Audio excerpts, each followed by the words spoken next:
Saya Viva Mintutulu dengan NIM 230 akan menjelaskan materi dari 3 kelompok, yaitu materi pendidikan dalam Islam, materi pendidikan dan filsafat Islam, dan materi Islam dan tantangan kontemporer. Baik, materi pertama yaitu pendidikan dalam Islam. Yang pertama, konsep dan praktik pendidikan Islam. Pendidikan Islam adalah proses pembinaan menyeluruh, spiritual, intelektual, emosional, dan fisik, bukan hanya penguasaan ilmu, tetapi pembentukan kepribadian sesuai ajaran Islam. Tujuan utamanya adalah membentuk manusia sebagai hamba Allah atau abid dan khalifah di muka bumi atau khalifatullah, sebagaimana firman Allah dalam surah Al-Baqarah ayat 30.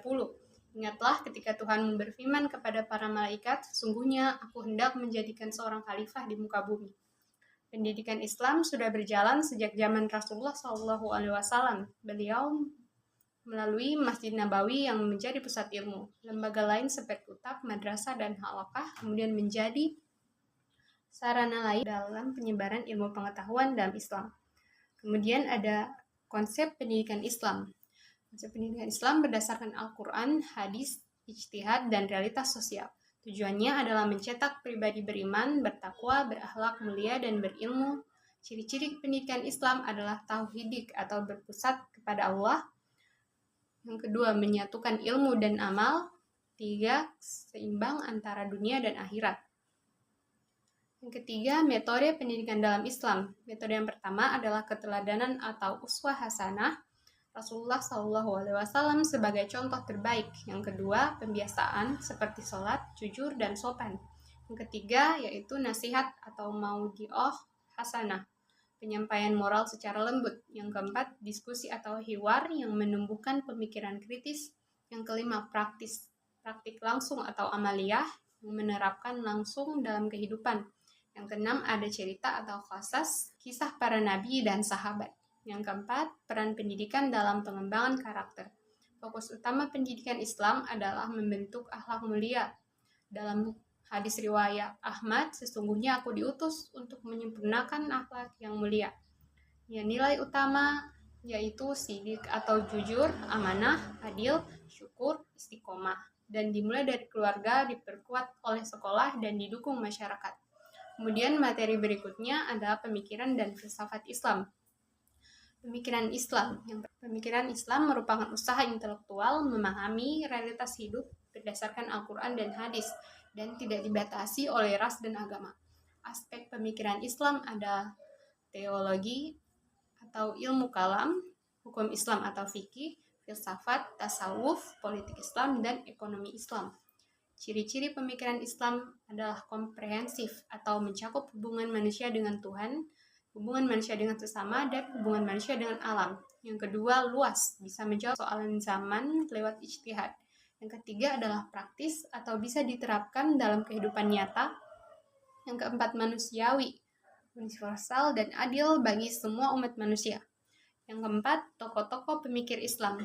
Tokoh yang pertama ada Ibnu Sina dalam kontribusi kedokteran, filsafat, dan penekanan pada aspek afektif, psikomotorik. Karyanya adalah Al-Qanun dan Fi Al-Tib. Yang kedua, Ibnu Khaldun atau disebut sebagai Bapak Sosiologi, Filosofi Sejarah. Karyanya adalah Al-Muqaddimah. Yang ketiga ada Al-Farabi atau Negara Ideal sebagai filsafat akal. Karyanya adalah Madinah Al-Fadilah. Kemudian yang keempat Al-Kindi sebagai filsafat dan logika yang menggabungkan wahyu dan akal. Yang kelima ada Al-Khawarizmi atau disebut sebagai Bapak Al-Jabar. Karyanya adalah Hisab Al-Jabar dan Al-Muqabalah. Yang keenam ada Al-Ghazali, ahli ilmu akhlak dan tasawuf. Salah satu karyanya adalah Ihya Ulumuddin. Dan yang ketujuh ada Ibnu Rushd, filsafat dan hukum. Karyanya adalah Tahafut Al-Tahafut. Yang kedelapan ada Jalaluddin Rumi sebagai sufi cinta Islami. Salah satu karyanya adalah Masnavi dan Diwan Syams. Yang kelima, filsafat dalam Islam. Filsafat berarti cinta, kebijaksanaan. dalam Islam digunakan untuk memahami hakikat wujud dan kebenaran melalui akal dengan batasan wahyu. 6. Kontribusi Islam terhadap ilmu pengetahuan. Yang pertama, memandang ilmu sebagai ibadah. Yang kedua, integrasi wahyu dan akal. Yang ketiga, kontribusi dalam ilmu-ilmu nakliyah seperti akidah, syariah, dan akhlak. Yang keempat, kontribusi dalam ilmu akhliyah, matematika, kimia, fisika, filsafat, dan kedokteran. Yang terakhir, inspirasi bagi kebangkitan bangsa Barat. Materi selanjutnya ada Islam dan tantangan kontemporer. Isu-isu kontemporer di Indonesia seperti hukum Islam dan hukum nasional, kesetaraan gender dan hak asasi manusia, pluralisme, isu lingkungan, ekonomi digital, dan kripto. Salah satu solusinya adalah ijtihad berbasis maqasid syariah. Dalil mengenai isu ini ada dalam Al-Quran surah Al-Ahqaf ayat 31. Jangan berlebih-lebihan, sesungguhnya Allah tidak menyukai orang yang berlebih-lebihan.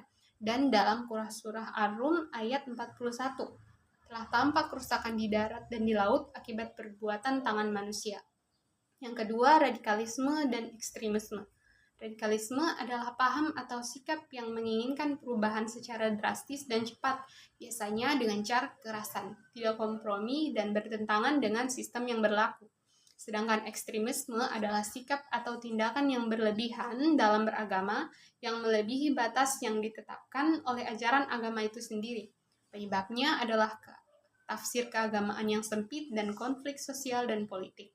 Dalil mengenai isu ini ada dalam surah Al-Maidah ayat 32. Barang siapa membunuh satu jiwa, seakan-akan dia telah membunuh seluruh manusia. Solusinya adalah pendidikan Islam yang moderat dan toleran.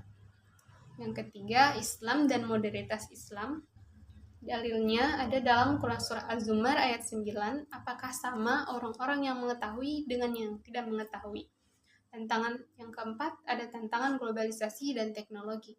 Dampak positif dari globalisasi adalah dakwah digital, akses ilmu yang luas, sedangkan dampak negatifnya bisa berupa hoax, radikalisme online, serta melemahnya identitas Islam. Dalil mengenai hal ini terdapat dalam surah Al-Hujurat ayat 6. Jika datang kepadamu orang fasik membawa berita, maka periksalah dengan teliti. Solusinya adalah literasi digital, pendidikan konseptual, dan penguatan keimanan.